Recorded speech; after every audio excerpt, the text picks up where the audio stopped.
A very good evening to our viewers. Thank you for joining us tonight on the evening review.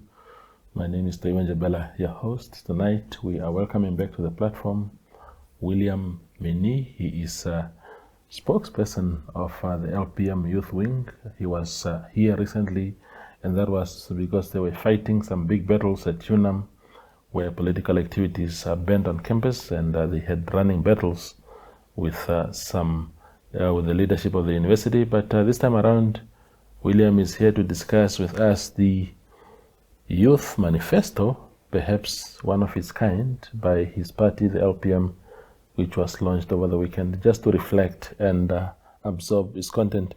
Thank you, young man, for coming back. Good evening, Trevor. How are you? Yeah, no, very well. Thank I can't complain. Yeah, can't complain. Welcome back to the platform. Thank you. You're becoming a resident guest now. Ah. Yeah, tell us about, is it a youth manifesto, or how do you guys label it? So, Toivo, it is a youth manifesto. It is a blueprint for youth economic development. Yeah. We have seen that there are about 43% of young people in Namibia who are unemployed. Majority of them, if one can say so, are recent graduates who are simply at home. And that is due to the state of the country's economy. That is due to the difficulty of transitioning from graduate into the labor market. It is due to the scarcity of jobs. So it is a blueprint in terms of our propositions as an alternative party, firstly, and the youth wing of an alternative party who is very much concerned about the situation on the ground in terms of our young people and our peers. Okay. So what are some of the key interventions that you have in mind to deal with that very serious situation, especially youth unemployment? So within our youth manifesto, within the agenda, there are we're dealing with issues of governance, basic education, higher education, vocational education, mining, healthcare. Within the framework of governance, we propose the establishment of a youth quota. We propose such an act of parliament is implemented to ensure that a meaningful and genuine representation of young people in public and private institutions. So what we want is this law will aim to ensure that 70% of jobs and opportunities in public and private sectors are reserved for young people, for inclusivity and youth empowerment. Under governance, another one is establishing a legislation for youth empowerment. Basically, it would be called a Youth Empowerment Legislation Act, which would then mandate public and private institutions to allocate 50% of tenders to small and medium enterprises owned by young people. So that is what we're looking at under the umbrella of governance, to ensure that when it comes to public and private institutions, that young people have an opportunity to participate. Because currently, as we see it, we are very much left out, and I don't think it's something to hide. I don't think it's something to beat around the bush about. We are excluded, and I believe that is due to a capitalist system. And the system was never designed for us to be included. Hence, you can see that we have people over the age of 80 running for public office and not making space for young people. You see older people, very old people, still in private institutions also, still in public institutions, refusing to leave because they simply don't want to make space. However, we do, within our population demographic, there's a lion's share of young people. Yeah. And those young people need to participate and to penetrate the space. However, there isn't any space created. Hence, we propose this in terms of governance. These particular acts, these particular legislations, just to provide space and to make sure that our young people are empowered economically. Yeah. You see, William, I have a problem personally with issues of quotas. That's why I'm one of the harshest critics of, for example, the gender, the 50-50 gender thing. in parliament and some political parties in our country, because I find the quota systems to be very undemocratic. Because, especially where elections are concerned, William here is elected, and then, we voted for you, and then because of your gender, somebody who has lower votes than you could actually eclipse you on the list, for example, to parliament or whatever. The same issue that I have here is that young people, like you said, make up the lion's share of our population. Yes. The Namibia Statistics Agency says 71%, 71.1% of the population is young people. Why do you need quotas? Why don't you just do things organically? We saw, for example, this year alone, we saw what happened in PDM. The Central Committee of PDM is young people, predominantly. SWAPO, the Electoral College, recently produced some upsets created by young people, and so forth and so on. 900,000 people of the registered voters are young people. Why don't you just do things organically? Why do you need to be wheelbarrowed into those things? We don't basically view it as wheelbarrowing.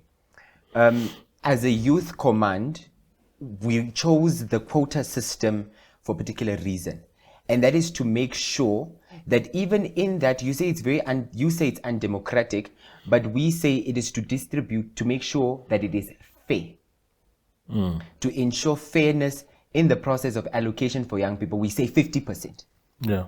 50% of tenders for small and medium enterprises must be allocated to young-owned SMEs. You see the problem with that, with a proposition like that. Now, institutions will be, the tender board, for example, will be forced to take a William company because it ticks Simply it is just a young person. Because it ticks of the youth box. What we must also understand is because it's the same thing we have, the black economic empowerment, all these things. I show up, I say I'm black, and then suddenly I'm just, unqualified and stuff like that. No, Twevo. We're not saying just because you're a young person, you deserve to be allocated a tender. That is not what we're saying. What we're also calling for, because we don't want to produce lazy young people. We don't want to produce lazy, incapacitated, incapable young people. So what we're saying is, when we talk about 50% allocation of things like tenders, what we're saying is we also want young people to come up with proper entrepreneurship ventures to make sure that even if you're a young person, that particular business of yours must still be proper. Because we just can't be, because you're a young person, you are entitled to it. We're not empowering entitled young people. We are empowering young people who want to actually penetrate the entrepreneurial space and simply need an opportunity to do so with a viable business idea, with a viable business plan, with a viable registered business that actually meets each and every requirement. And the requirement must not just be that you're a young person under the age of 35. That is not what we're saying as the LPM Youth Command element. That's not what we're saying at all. Okay. Because we cannot, because you see, the problem also is, Twevo, if we had done that, if we say that just because you're a young person, you deserve a tender, 50% from the tender allocations, then that means that we are simply promoting you into the business arena, but we're promoting you to mediocrity. And that's not what we're saying, because we don't want that. Because then we would be cultivating and empowering mediocrity and a generation that is simply entitled. That's not what we're saying. We want young people that can actively participate in the entrepreneurship space. I hear you. So, again, I'm being a devil's advocate here. Go ahead. You always are. For me, the attitude should always be that there's a level playing field for everybody. Of course, I'm not naive to the fact, for example, that young people coming out of university with brilliant business ideas, but without collateral, for example. You don't have an asset base to use as collateral to access a DBN loan or whatever. That aspect I understand. Yes.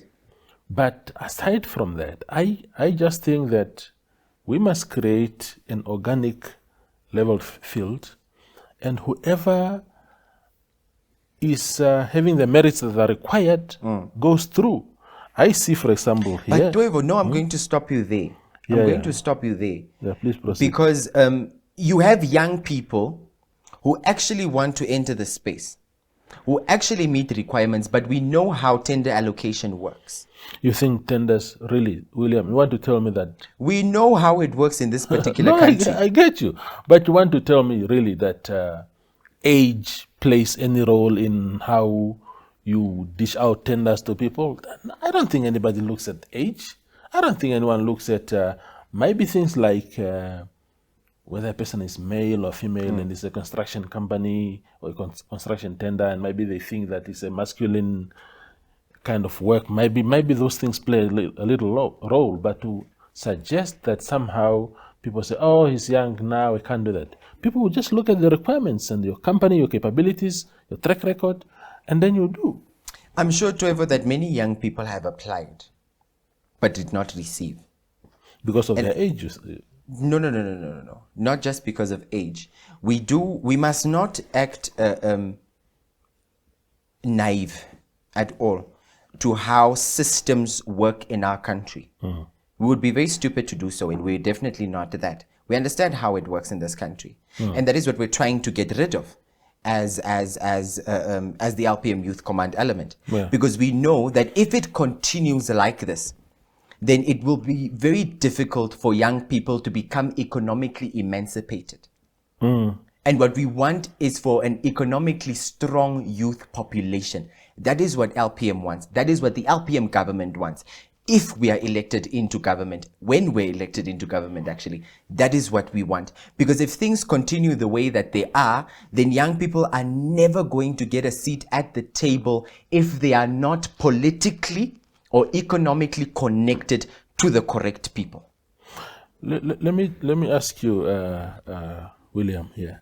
There are aspects, I must tell you, there are aspects of the LPM manifesto, especially the main one, that I agree with completely. I think it's really... Oh, wonderful. Mind you, ours was not AI generated. Ours wasn't AI generated. Some of us had sleepless nights researching and writing that manifesto. I hear you, and it showed. But when you say, for example, that you are proposing 40% of tourism concessions to be allocated to young people, that is one. Then you are proposing you see, the things that I agree with from the youth manifesto of your party, the things that I agree with, for example, is where you talk about comprehensive funding mechanisms and the immediate accreditation of the College of the Arts. I think that is empowerment. That is genuine empowerment. You talk about developing a specialized curriculum focused on cattle farming. We are a cattle farming country. Yes. I agree with that. And also where you spoke about sport, pushing for the creation of a professional league, I suppose is the football league. Or in fact, he says across all codes, which is even better. Those things for me, those are the real empowerment things. Invest into schemes, allow people to thrive because the ground has been set. Not these things of say, oh, hi, my name is Toivo, I'm young, I need a concession of some sort. That I don't agree with. But let's address that question when we come back from the break. we go for a short break, and then William here will address those questions.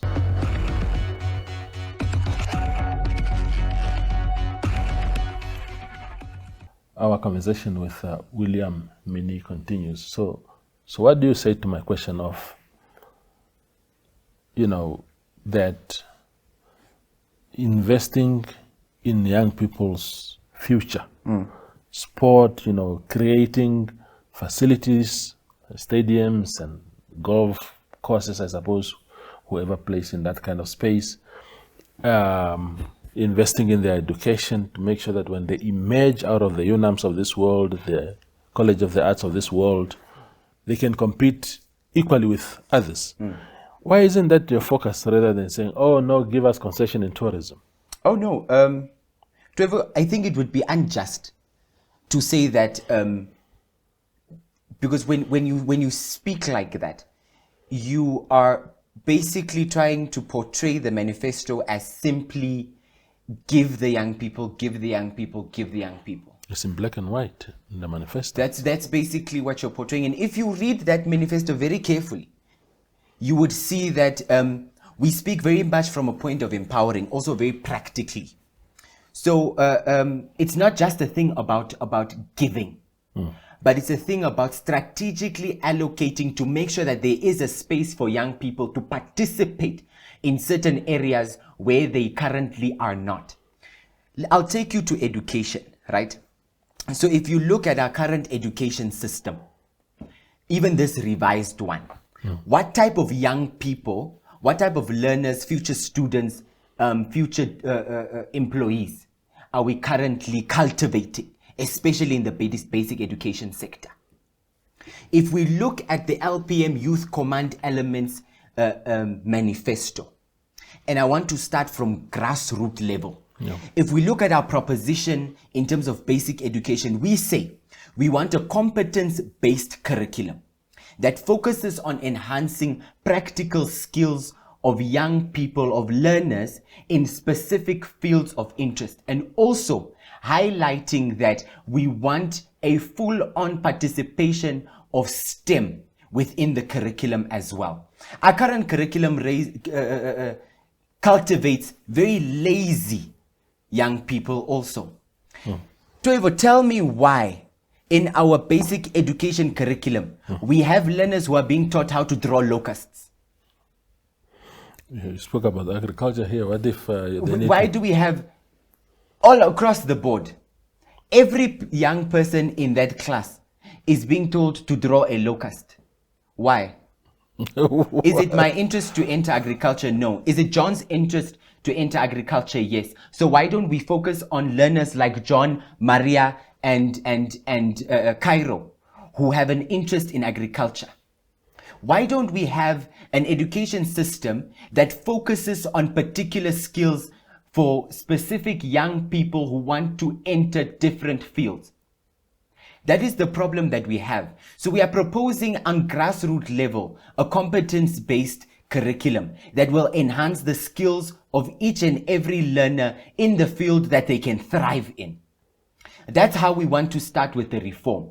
So currently, if I bring you back to you alluding to the fact that we want to cultivate a culture entitled. A culture of entitlement, yes. That's not what we're doing. Could never be the LPM Youth Command Element. We are not like the Sopo Party Youth League. That's not what we do. Could never be us. We don't create a culture of entitlement because of the failures of the Sopo Party and it having a habit of making each and every sector an elitist space and kicking out any and every young person that's not part of their cabal of elitism. We are saying that in the presence of the LPM government, we say allocate 50% or 80% to young people, reserve it for young people. We are saying reserve it for young people. If the young people qualify, then they must get a share from that 50% allocation. That is what we're saying. We're not saying just give it to any young person. If we would do that, then we would be a very weak government. And that is what we're not. We're not a very spineless party like that other party who just sends young people into their lists without any credibility. We don't do that. Could never be us. I hear you. You see... You see, my difficulty again, William, is that if we start this quarter thing, it's because there's no scientific evidence whatsoever. I've not seen any that suggests that young people are discriminated in that sense, that age is a factor when opportunities are availed to people. I know that we have a very skewed distribution of resources in our country. And I can tell you that there are more important factors that play a role in these skewed things other than age. I can tell you, for example, that if you are aligned to a particular political system in our country, you are likely to thrive in some things like tenders and whatnot. I know that if you are coming from a particular demographic, I don't know, ethnic or regional or whatever, those things have played roles. We write about these stories all the time. The youth exclusion, I've seen it in political parties where people go to a electoral college of a party and the elders form a firewall around themselves and make sure that young people simply do not penetrate this space. Penetrate that space. And we are starting to see signs of that actually being addressed because, like I said, we are seeing it across the spectrum, not only in one political party, but in a number of them. You can see that hegemony is being dismantled. So young people are actually capable of organically penetrating spaces. But as long why as don't we work on that strength? No, but Toivo, as long as the elders have this firewall, and mind you, they won't let their firewall down, not anytime soon, especially in certain sectors, areas. But it's not up to them. So who leads? Young people have the power. You have numerical power. You are educated. You are energetic. So who closes the door? Why must you beg elders to make provisions for you? Who closes the door? We have been trying to penetrate the space. Kick it down. But they constantly close the door. So the LPM government is saying, we want to make sure that even if elders are here shouting, us as the LPM Youth Command element, once elected into government, want to allocate and reserve a particular percentage, a specific percentage of resources specifically for young people to make sure that they are included, whether there are people who want them included or not. So we are saying that we are reserving that for young people. And that's what we're going to stick to. So let me put this question to you, William. If you believe so much in quotas, what are you telling your party leaders right now insofar as going to parliament is concerned? Since you believe in quotas, are we going to see LPM having Mr. Swartboy and another, assuming, for example, that you have 4 seats now, assuming that you're getting 4 again, or 6, are you going to say that 3 of those, 50% of those people must be young people, or you are just asking others to do it while within your party No. Here, Toivo, I'm going to come in. The LPM issued a directive. Leadership, founding executive convention together with PAC, issued a directive and said, because there is a lion's share of young people in our country's population demographic, we are going to say 70% of our parliamentary list will consist of young people under the age of 35, because we believe in young people taking up the mantle of leadership and actually learning leadership on the ground, not these things of waiting 20 to 25 to 35 years in order to become a leader. We don't do those things that certain parties do where until 60 you are youth and only at 60 you can start leading. We don't do that. So you will see a significant majority of young people under the age of 35 on our parliamentary list. And I guarantee you that because you'll see it in the next 2 weeks. No, yeah. So I get that. But even that for me is problematic. Why? Because... Why are you so against young people being given opportunity? No, I'm against young people being wheelbarrowed because... No one is being wheelbarrowed. We're following elective conferences. Because when you are wheelbarrowing people, you are assuming that they are incapable of making it on their own. And it for was me, wheelbarrowing, and for me, that is if it was wheelbarrowing, then the party could have said they are appointing young people onto the list. No, no, no, no, no, no, no. We are making sure we have elective conferences spearheaded by an independent election management unit who will go into each and every constituency, because we follow a system of federalism. We believe in federalism. So there will be representation from each and every constituency. yes. So young people are being encouraged by that directive to say, you guys must mobilize and ensure that through the elective conferences, you get onto the list. No one is being wheelbarrowed. Not even I'm being wheelbarrowed. No one. No. We all have to go and stand and be voted for from constituencies to be on that list. No one is simply being appointed. We see that Sopo does that. We don't do that. Then the directive that you spoke about is not necessary. It's empowerment. That in itself is empowerment. No. That in itself is empowerment. Empowerment, William. Empowerment is when you say that at a branch or section level of your party, where the elective process starts in your journey to parliament, when you say that at that level, everybody, the playing field is already equal. You are my uncle who is 65, and I'm William Minnie who's 21. But here in this meeting, you are not calling the shots. We are on equal footing. Let's argue on facts. Let these people vote and see who goes. If they say William is the guy that has brilliant, more realistic and brilliant ideas, we are choosing him, then you replicate the same process throughout. There's no need for directive saying 70% of anything. No, the directive was very necessary. No. It was very necessary because we all know how the elders can be when it comes to stuff like this. Oh, they love a parliament. One thing about the elders, they love running for National Assembly. That's true. And we all know that we were excluded for years because they are too young. They are not ready. So also you must look at it from a psychological perspective in terms of what it does to the mindset of young people to tell themselves and believe in themselves, I am not ready.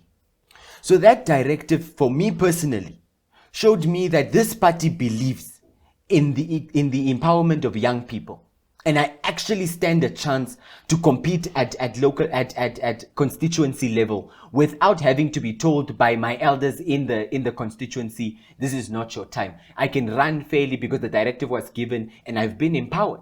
No, what is more damaging psychologically is when we tell women and young people to say that you are incapable of challenging on your own. Therefore, we are going to hold your hand because you are so... At what age did you start leading? I don't know. Very young. Very young. Yes. Were you provided with the opportunity to start leading? Was the space created for you? I was saying leading. Yes, leading. No. If you have led. I'm leading now. So at what age? No. I became the youngest editor of a national newspaper at the age of 29. Oh, that was, but there was no quota. I was up against anyone who could have taken over the newspaper, and I simply relied on my abilities and capabilities to become editor, the youngest editor in the country of a national newspaper. So imagine if somebody had said, "Oh, now since all editors are old, let's look for a young guy." There's a lot of young people that could have been considered and maybe unable to do the job. I didn't have to rely on anyone. Look, I'm not saying that young people should not be empowered. I'm saying actually that the empowerment... You have a problem with the quota system. Yes. That is the problem that you have. The approach, the model is what I have a problem with. It's not an LPM issue. It's across the board. Because in SWAPO, for example, there's this obsession with zebra lists. At their electoral college just the other day, there are people... men or women who had gotten more votes than another person, but because of their gender identity, they are told now you were elected number. Because remember, if we assume, for example, that SWAPO is going to get the 63 seats that they have now, which they will not get. We'll see.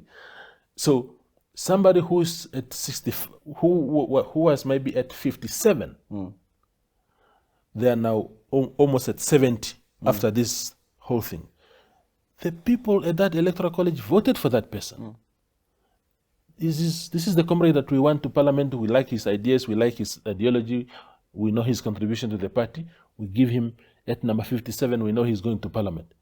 Then you come with all these things of reshuffling things, women, men, and then the very candidate that you voted for is at number 75 and doesn't go to parliament. It's undemocratic. So for me, it's not, for me, it's that create a very good ground. Men and women must take each other on. If you are good, you are good. I don't care what you have in your trousers. No. So the same as youth. The young people, we are telling them that you're unable to.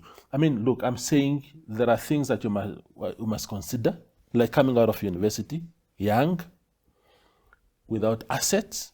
We can make a provision to say that maybe if a business idea is good, but the person, it doesn't have to be whether you're young or old.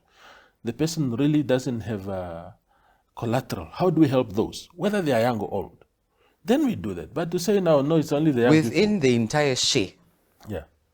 And we are going to stick to it. Within the entire share, the 100%, we are saying 50% will be reserved for young people. Okay. And we will empower our young people, and they will also get a share. And we also encourage young people to come up with great business ventures, viable business ventures within today's economy that can create, that can run lucratively. That is what we are saying. And we are not going to derive from it, because we have researched it and we see that it is viable. We have implemented it within our manifesto. We are going to stick to it, and that is the agenda that we are going to follow to empower young people and to make sure that young people also get a share within public and private institutions. That's what we're saying. I hear you. William, thank you for coming. Thank you so much. And thank you for defending your ideas. I do not agree with part of them, but that is how society must be. Some agree, some are not, but it's about persuasion. So we appreciate your time. Thank you so much, Trevor. Yeah, that is William Minnie. He is a spokesperson of the LPM Youth Command, defending, of course, and in fact putting to us the ideas that they have, the demands that they have as LPM Youth, as far as the national resources of our country are concerned. Thank you for watching.